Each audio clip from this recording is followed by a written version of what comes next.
Det er jo helt oppe i træerne. Ja. Det hænger i træerne. Det kan godt nok få sådan nogle høje juletræer her i Østrig også. Ja, men jeg synes ikke, det er det pænt. Nå, det synes jeg ikke. Det er lærketræ her. Det kan godt være, Har I hørt her? Jeg ved ikke, om på det både om det første og var anden fra- sal, de vil være utilfredse, hvis de laver plads ind i jeres stue.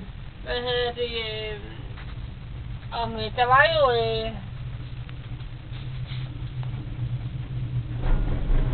Eller hvad hedder det? Der var en mand, der blev dræbt for nogle... Men det var også tid siden i en storm. Nej, det kan det ikke være. Nej, men det var en mand, der blev dræbt i en storm, fordi der var et træ, der var faldet ned af et spil i en spil her i Danmark for nogle år siden. Ja, det var ikke en fældepark. Nej. Det er mange steder. Der skete flere Nej. ting. Det er jo så et sted over i Jylland, tror jeg det var. Og konen har kørt retssag mod kommunen og har vundet sagen. Fordi jeg var træet det her. Og det er rødderne var røde. Det er også mange af de træer, der står ved vejene, de er der sagt i den her fingre samtidig.